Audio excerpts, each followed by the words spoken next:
Negociação que levou anos, queriam 40%, eu queria dar 200%, mas só que não tem dinheiro. Então foi negociado, passou para 23%, comum acordo. E a Câmara, o Executivo, mostrou responsabilidade na aprovação do Fundeb no dia de ontem. Então o PT ficou 14 anos no poder, não fez nada. Ou melhor, via método Paulo Freire, nos colocou em último lugar no PISA. E o governo conseguiu ontem mais uma vitória e aprovamos o Fundeb e o Senado deve seguir o mesmo caminho. Como presidente do Senado e do Congresso Nacional, eu reputo essa data de hoje histórica para a história nacional, para a história do nosso país, quando o governo federal e parlamento brasileiro se encontram de mãos dadas para construir a saída de um problema de décadas que aflige todos os brasileiros, que é a reforma tributária. O presidente Rodrigo Maia, com todos os deputados aqui representando a Câmara, nós representando o Senado Federal e o governo federal representados pelo ministro da Economia, pelo ministro Ramos e pela sua equipe, na Casa da Federação, em respeito a esta casa, entregaram hoje a proposta do governo federal, ou parte dela, da reforma tributária, para que ela possa ser incorporada, construída, aperfeiçoada no espaço da comissão especial criada pelo Parlamento Brasileiro.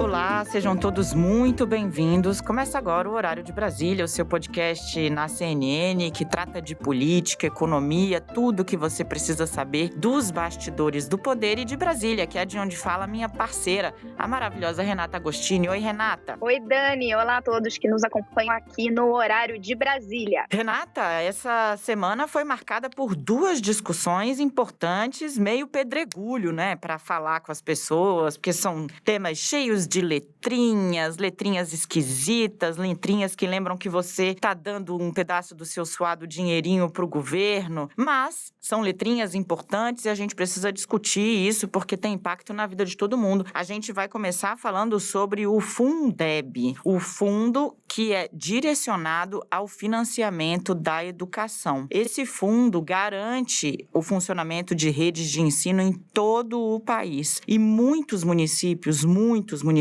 só conseguem pagar a folha de seus professores porque esse fundo existe. Pois muito bem, ele ia vencer, precisava renovar sob quais regras e tal. O governo demorou demais a entrar nesse debate, foi um problemaço, inclusive, da gestão Abraham Weintraub, porque ele não se posicionava, não levou uma proposta e o Congresso, a Câmara, foi avançando com o tema por si só, com a ajuda de alguns deputados que militam bastante sobre a educação, Felipe Rigoni, a Tabata Amaral e a professora Dorinha, Renata? Tem que falar dela, que foi ali uma peça importante na construção desse projeto. Essencial, jogou duríssimo. Com grande, na verdade, prazer e responsabilidade de fazer a leitura desse relatório da PEC 15 de 2015, apresentado pela deputada Raquel Muniz, com a preocupação com a fonte de financiamento mais importante da educação básica, o Fundeb.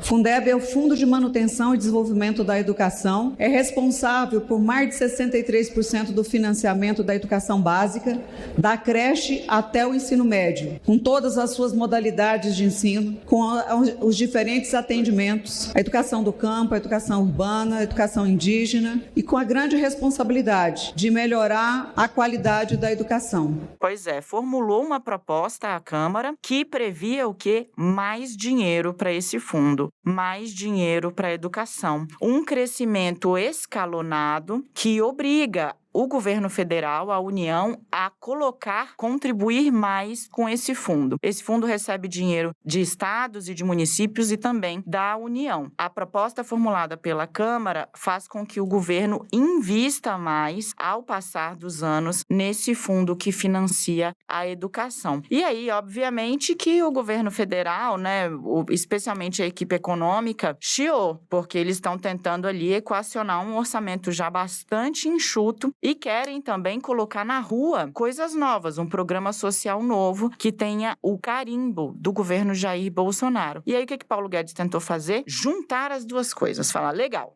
vamos fazer assim, vocês aumentam a nossa participação, tanto que eu tenho que investir nesse fundo, mas aí vocês condicionam também o uso de uma parte desse dinheiro para bancar um auxílio creche, que vai vir por meio do programa social que a gente vai criar no governo Jair Bolsonaro. Deu-se um embate e aí o governo saiu derrotado. Esse carimbo ali não foi dado. O Fundeb foi votado pela Câmara em 2 turnos, depois de uma tentativa do governo de adiar a votação, porque queria ainda insistir ali em ter uma negociação mais vantajosa. Não conseguiu adiar a votação e o novo Fundeb foi aprovado com 492 votos contra 6. Esse foi o placar no segundo turno. Votaram contra 5 deputados do PSL, a Bia Kicis ali está entre eles, uma deputada linha de frente do bolsonarismo e um deputado do PSC. Renata, explica pra gente o que esse placar e o que os movimentos que sucederam, né, essa aprovação do novo Fundeb apontam na costura política do governo. E claro, se quiser trazer mais informações sobre o fundo, você que é craque e especialista, manda bala. Eu quero fazer uma tradução em renatês, posso? Pode. O que aconteceu do ponto de vista político? Esse projeto já estava sendo debatido no Congresso desde o ano passado, e aí nas vésperas dele ser finalmente votado, e ele é de fato importantíssimo, porque é a principal forma de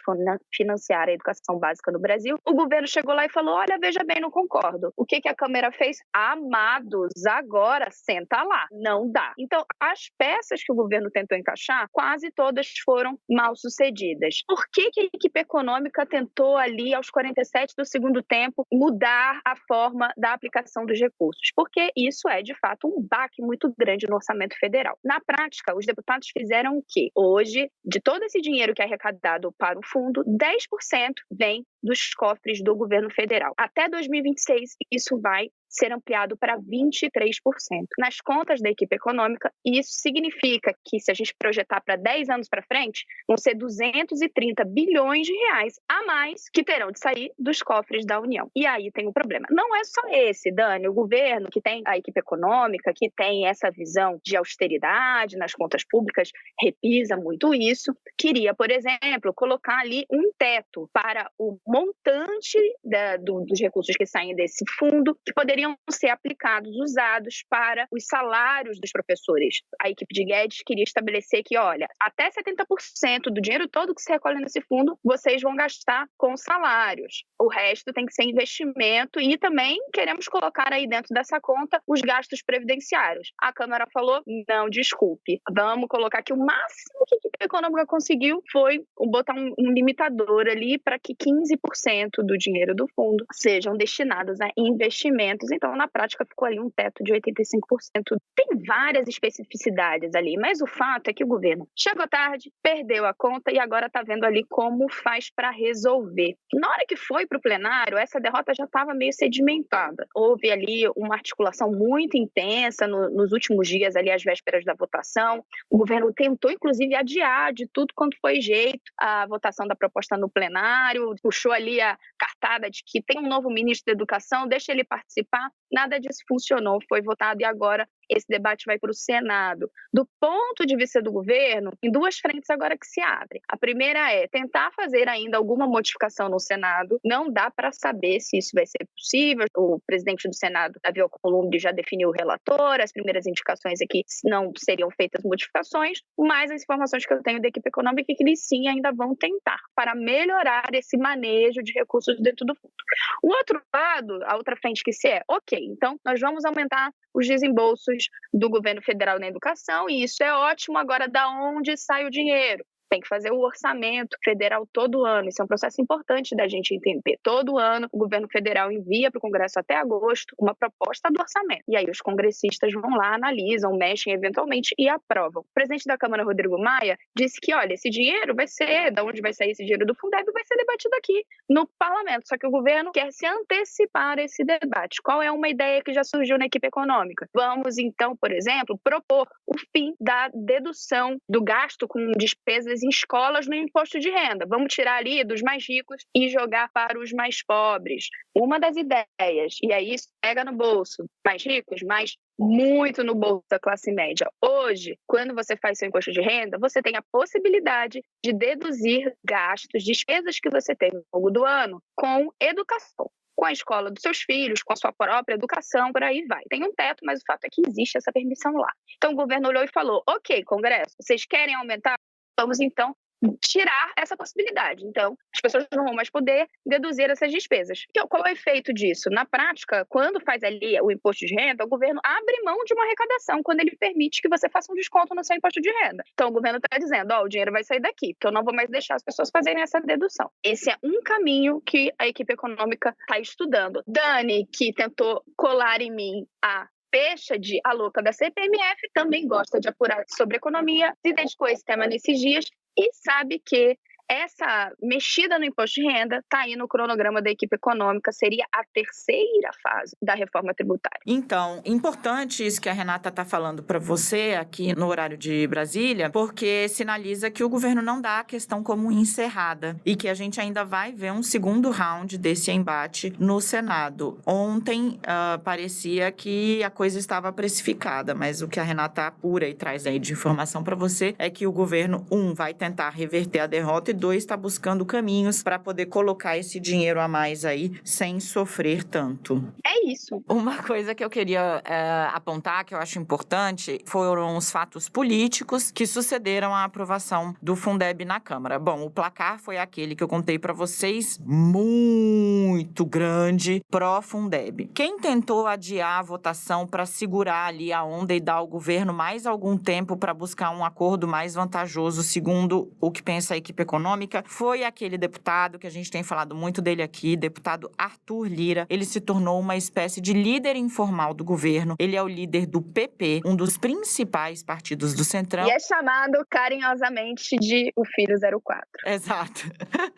Dada a sua entrada ali no Palácio do Planalto. Essa amizade é recente, mas tá forte. Bom, enfim, foi lá falar, e aí, gente, por favor, aqui me apropriando do Renatez. Amiguinhos, vamos segurar aqui um pouco para ver se a gente consegue equacionar melhor e todo mundo ficar feliz. E aí as pessoas falaram para ele, meu querido, não vamos segurar, e entre a educação e o governo a gente vai ficar com a educação. Legal, foi para votar. E aí, o governo mudou a orientação. Quando viu que ia perder, a derrota era inescapável, o governo falou, não, vamos apoiar do jeito que tá aí, mas com a garantia de que depois o parlamento também vai apoiar o Renda Brasil, que é esse programa social aí que o governo tá formulando e que a gente tá acompanhando as ideias que estão surgindo. Ficou uma coisa assim, dá um voto de confiança agora que daqui a pouco vocês também vão apoiar a gente lá. E todo mundo vestiu a roupinha e falou, é isso aí, vai funcionar e tal. Menos esses 6 deputados, entre eles a deputada Bia Kicis. E por que eu tô citando ela de novo? Porque ela era vice-líder do governo e carimbou ali o voto contra. Num momento em que o Palácio do Planalto já tinha aceitado e estava tentando colher louros da aprovação do Fundeb. Isso ficou muito claro depois. Ontem, no fim da tarde, o presidente Jair Bolsonaro foi ali no Palácio da Alvorada, naquele jardim onde ele dá comida para as emas e conversa com as curicacas, e aí ele também foi lá falar com os apoiadores dele e falou, alguém aí ouviu o Fundeb? Pois é, uma vitória do governo, vitória nossa, o PT nunca fez, mas a gente fez. E aí estão falando que foi derrota porque tem aqueles 6, 7 deputados lá que votaram contra. Eu não tenho só 6, 7 deputados não, viu? 6 ou 7 votaram contra deve ter seus motivos, só perguntar para eles por que votaram contra. Agora, alguns dizem que a minha bancada votou contra. A minha bancada não tem 6 ou 7 não. Minha bancada é bem maior do que essa daí. E aí, o presidente deixou muito claro que, naquele momento, o governo já queria estar dentro do grupo vencedor. Quando foi à noite, saiu uma mensagem, uma comunicação de que a deputada Bia Kicis tinha sido removida do cargo de vice-líder do governo na Câmara. Bom, isso mostra o quê? Que o governo está tentando aí equacionar as narrativas para estar dentro desse barquinho que saiu com a vitória nesse primeiro round. Essa é uma estratégia estratégia que o governo está mimetizando e que fez no início da crise com o auxílio emergencial. O governo colocou ali uma proposta mirradinha de R$200 para socorrer aí as famílias que ficaram sem emprego. O Congresso falou, opa, não, vamos aqui trabalhar, vamos colocar R$500 e quando estava ali muito perto de perder, né, Bolsonaro endossou um auxílio de R$600 e saiu batendo o bumbo Brasil afora de que estava ali patrocinando um auxílio emergencial de R$600 por mês para as famílias. Excelente memória, inclusive porque esse virou um instrumento muito importante para segurar o apoio ao presidente Jair Bolsonaro, mudou a base de sustentação dele, pessoas de classes mais baixas passaram a aprovar o governo, vinculando esse auxílio ao presidente da República. Bom, o fato de agora o presidente Jair Bolsonaro estar tentando se apoderar, né, da vitória ali da aprovação do novo Fundeb pode dificultar um pouco essa operação que a equipe econômica está tentando fazer no Senado para reverter o que foi decidido pela Câmara. Pode, e também essa proposta de dedução de imposto de renda, ela vai ter muita resistência, gente. A gente está contando aqui o que a tal usina de ideias está bolando, porque afinal, de fato, isso é extremamente verdadeiro. O orçamento federal, ele não é de fácil manejo. É um problema encaixar as peças ali. Então, a equipe econômica está vendo de onde ela tira, de onde ela coloca. Agora, se os deputados, se os senadores vão topar fazer isso, dar uma sinalização em ano eleitoral de que eles vão dar essa garfada no imposto de renda numa medida que pega demais a classe média, aí são outros 500. Acompanhem os próximos capítulos aqui no Horário de Brasília.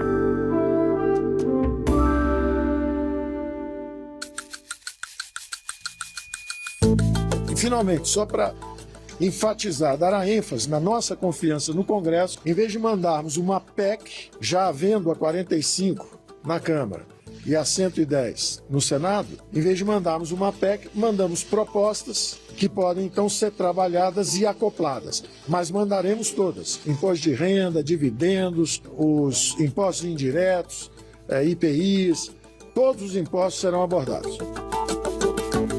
E a gente vai falar agora de uma outra sopa de letrinhas também bastante importante que tem a ver aí com tudo que a gente está falando, porque afinal de contas é ela quem abastece em grande parte, em boa medida, o caixa do governo, a tal da reforma tributária. Ela mexe com impostos, coisas que você paga muitas vezes sem nem saber. Toda vez que você compra um saco de feijão, tem um monte de imposto ali dentro. Essa sopa de letrinhas está toda dentro do saco de feijão e a gente poucas vezes para pensar na quantidade de impostos que estão embutidos, né, dentro de coisas que nós consumimos. Pois muito bem, o governo enviou ali uma primeira fase de sua proposta para reformar a cadeia tributária no Brasil, reformar a cadeia de impostos que você paga no Brasil. O governo decidiu fazer isso em 4 fases e só mandou a primeira fatia, digamos assim, pegou uma torta de difícil digestão, dividiu em 4 para ver se nos pedacinhos menores a coisa fica mais fácil. Não vai ficar, alerta de spoiler, discutir tributo no Brasil é super espinhoso. Para vocês terem uma ideia, hoje, quinta-feira, o dia que a gente grava o podcast, até a irmã do ministro Paulo Guedes está nos jornais criticando a proposta.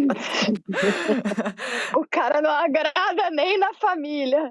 Quando o cara não conseguiu segurar a própria irmã, amigo, fica muito difícil fazer o debate de uma maneira menos apaixonada. Pois muito bem, a Renata vai explicar sucintamente qual é a proposta do governo para essa primeira etapa, né? Que despertou a ira, inclusive, da irmã do ministro. Adianto, vai ter letrinhas, mas são letrinhas importantes. Vai, Renata. São 4 fases. A primeira fase foi aqui, o ministro Paulo Guedes foi lá no Congresso entregar em mãos a Rodrigo Maia, presidente da Câmara, e a Davi Alcolumbre, presidente do Senado. Falaram, se elogiaram. Quem olhou aquele discurso ali, parece que eles nunca brigaram. Ela inclui o quê? A unificação de impostos federais, o PIS e o COFINS. Gente, parece chato? E eu confesso, é chato. Não é, Renata, batalha pela informação. Mas aí não é agora que eu vou fisgar a nossa audiência, calma. Vocês têm que entender que tudo isso vai mexer com o seu bolso, se não for o seu bolso, é da sua mãe, é do seu pai, é do seu filho. Olha, a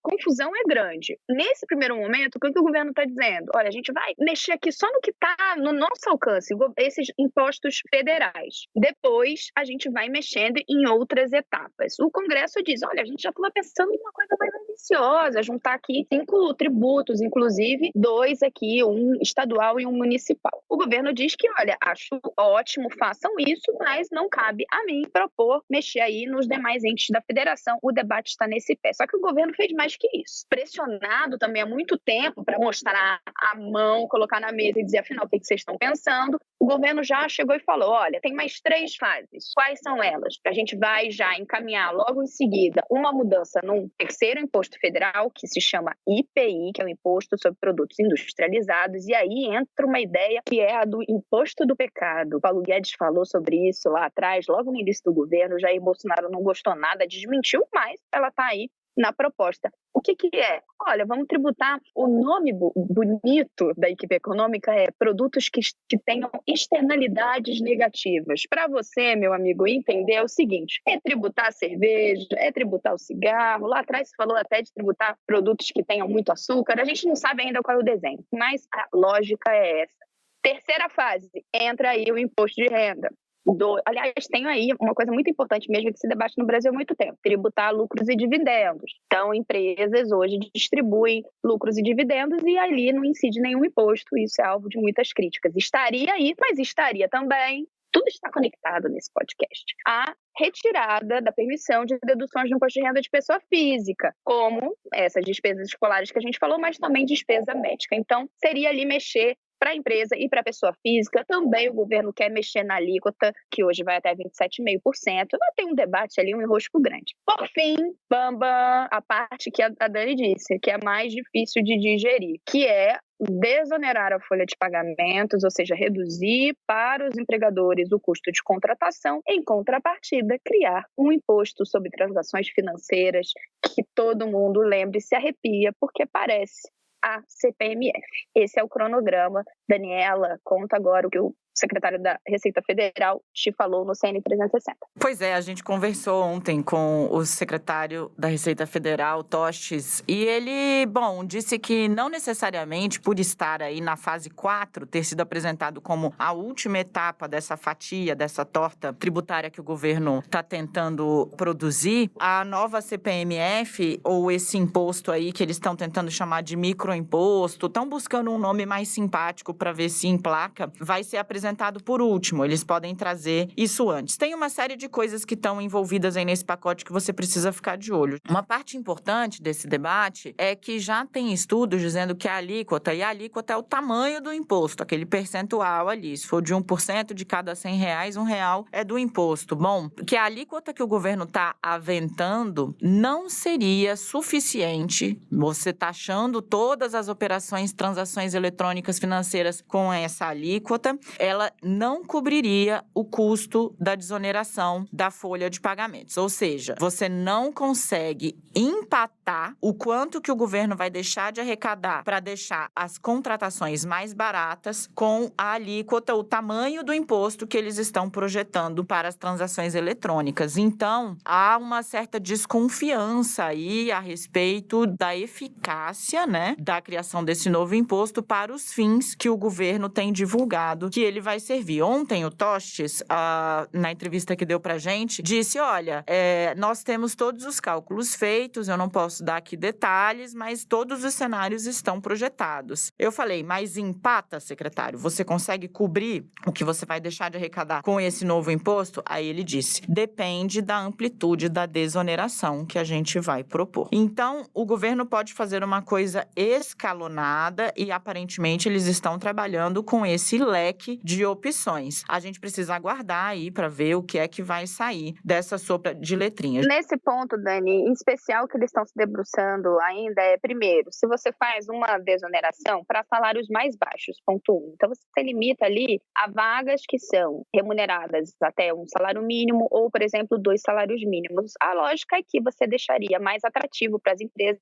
a contratação de funcionários com vagas mais baixas, estimulando que as pessoas saiam do mercado informal e entrem no mercado formal de trabalho. Outra opção seria você não atingir todas as empresas do país, todos os setores. Esse é um debate um pouquinho mais complexo. E aí, por quê? Porque no governo Dilma Rousseff, essa desoneração da folha de pagamentos foi implementada de forma seletiva só para alguns setores. E isso virou uma confusão enorme. É alvo de críticas até hoje. E a gente ainda tem, nesse momento, 17 setores da economia que são beneficiados por esse tipo de isenção. E isso, até hoje, dá muito debate. Bem, mas na mesa é isso. Essa opção, fazemos só até salários que vão até tantos reais, ou só essas empresas, tudo isso vai se traduzir na alíquota que a Dani acabou de explicar. Então, para ser um microimposto, essa alíquota tem que ser muito baixa. Senão não dá para chamar de microimposto. Você pode chamar de pequeno imposto, imposto querido, mas de micro, se a alíquota for alta, não dá. Exatamente. Bem, se falou ali uma alíquota de 0,2%,